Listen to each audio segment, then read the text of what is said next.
You ever heard the saying that might makes right? That if you are strong, it doesn't matter if your position is incorrect. Might, your economic might, your military might, your physical, personal might makes you right. Obviously, it's a stupid thing to think. It's a stupid thing to enact as policy. It's a stupid position to hold as a first position going into a negotiation. It's just stupid. It's weak, is what it is. Might makes right is weak. It's not mighty. But in the mind of conservatives and the mind of Republicans and the mind of pundits who cape for Donald Trump, it's the way they think of the world. Because we'll just talk about Jesse Waters in this particular instance. Because he's a feckless, thin-necked weakling, he believes Donald Trump, who puts himself out there as a strong man, is strong. He thinks because Donald Trump says, I got a lot of good words, I've got the best words, I'm a smart guy, that he's smart because he says it. And he says it in a way that resonates with weakling Jesse Waters. But on the world stage with diplomacy, with trade negotiations, it's not how it works. It's not how we should want to be perceived by other countries, and it's not how we should put ourselves out there to other countries. We should be, like Ronald Reagan talked about, a shining city on a hill, a beacon of democracy and freedom and liberty. Not forcing it down people's throats in the George W. Bush way, but as an example. But if you listen to Jesse Waters here in this clip, where he's recounting what took place between the meeting of Donald Trump and Justin Trudeau the other day at Mar-a-Lago, you would really have an understanding of just what his reality is. That his role is not to disseminate truth and not to try to inform his viewers. His role is to try to suck up to Donald Trump, to fill his mouth with whatever appendage of Donald Trump that he can cram in there, soft, hoping it doesn't get hard and crush his jaw. Too much? Anyway, I want you to listen to this recounting of what took place. And I want you to also know, I'll throw up this headline, I was going to throw it up after, but everything he's saying is actually what went down in the meeting as being reported by the media. Here's a headline from the New York Post. Trump reportedly told Justin Trudeau that Canada should become the 51st state if it can't deal with tariffs. Listen to Jesse Waters, his mouth empty in this particular moment, empty enough that he can talk. Watch this. And Fox has exclusive details about how that Mar-a-Lago sit-down went. The two talked tariffs over crab cocktail and oysters. At one point, Trump told Trudeau to get our trade deficit under control, telling the prime minister it is unacceptable for the U.S. to run up to like a $100 billion trade deficit. And if they don't, they can expect a flat 25% tariff on all Canadian goods day one. Trudeau apparently wasn't thrilled. Sacre, bleu. You will kill our economy, he said. Then Trump said if Canada can't survive without ripping off the U.S., they're free to join America as our 51st state. And when someone at the table pointed out that that would probably be a pretty Democrat state, Trump says we'll split Canada in two, the conservative side and the liberal side, to keep it fair electorally. And if Justin wants to stick around, he can be Canada's governor.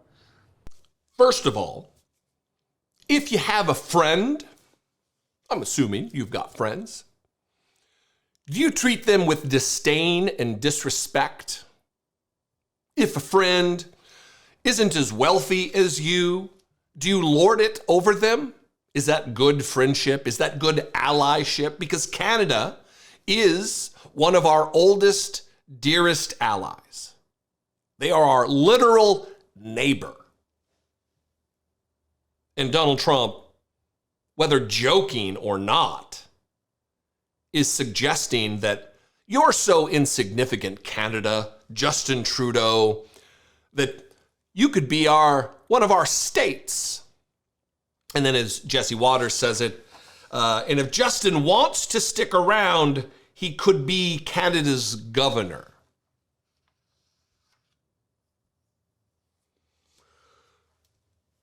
This particular attitude that is being fostered by idiots, absolute coward weaklings like Jesse Waters, is being fronted by people who are closer related to the administration, the future administration of Donald Trump.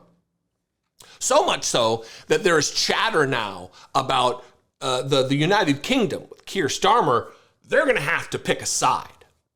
You're going to have to choose to be an ally with the United States or an ally with the United States' other ally, the European Union. You see, the stage is being set for a realignment of allyship.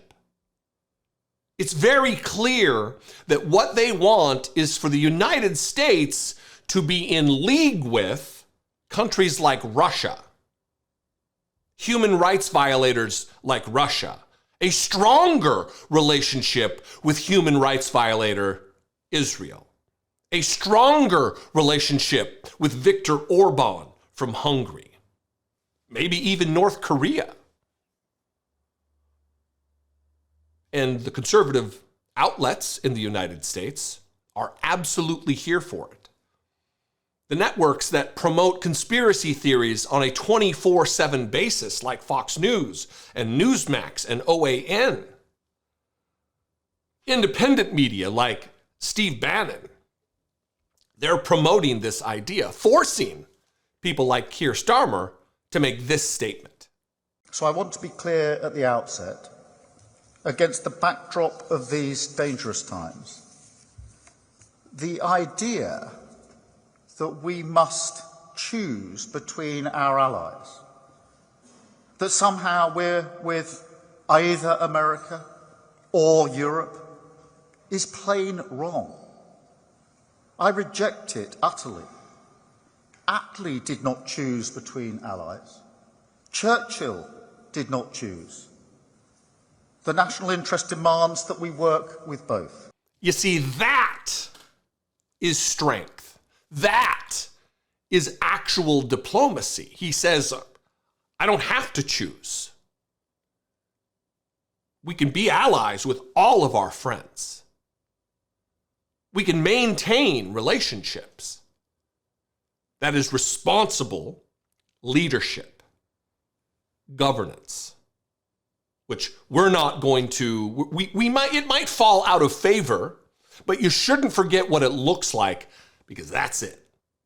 It might not look that way to Jesse Waters, to Steve Bannon, to white Christian nationalists all across the country who yearn for the boot of tyranny to be upon their neck. But it is what it looks like. Anyway, what do you think? I'd love to know.